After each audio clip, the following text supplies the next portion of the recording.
E miracol sau e un mare delic?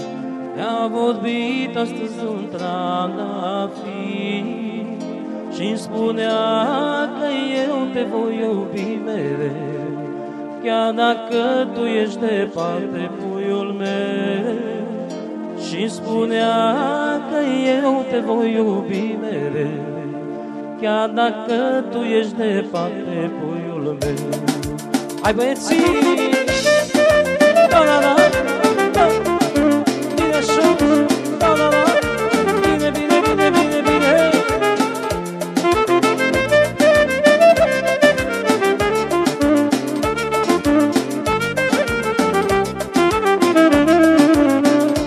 E miracol sau e un mare delic? Mi-a vorbit astăzi un trandafir și spunea că eu te voi iubi mereu, chiar dacă tu ești departe, puiul meu. Și spunea că eu te voi iubi mereu, chiar dacă tu ești departe, puiul meu. Bine așa!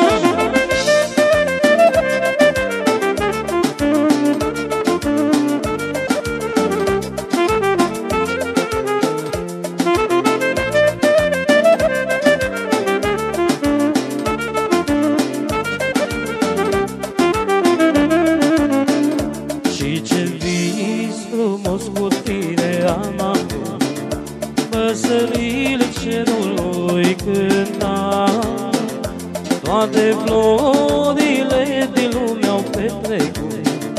Tu spuneai că tot pe tine eu te vreau, toate florile din lume au petrecut.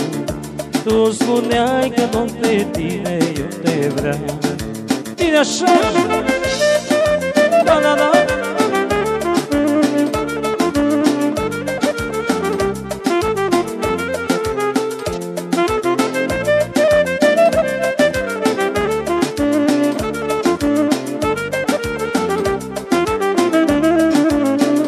Și o piesă pentru toți prietenii noștri și colegii noștri. Noaptea a trecut, visul s-a terminat, păsările, florile au zburat și nici tu lângă mine nu mai era. Și acum ce tot mulți tu îmi dădea, și acum tu nu mai era. Și acum ce fios mulți tu îmi dădea. Bine, mă!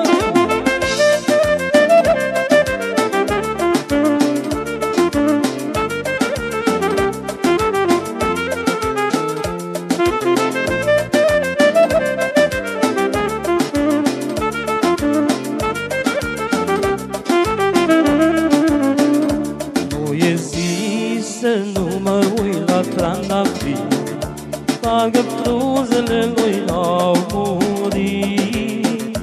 Dar văd că astăzi a mai ieșit un fiu și spune mereu, mereu te voi iubi. Dar văd că astăzi a mai ieșit un fiu și spun că mereu, mereu te voi iubi. Și spun că mereu, mereu te voi iubi.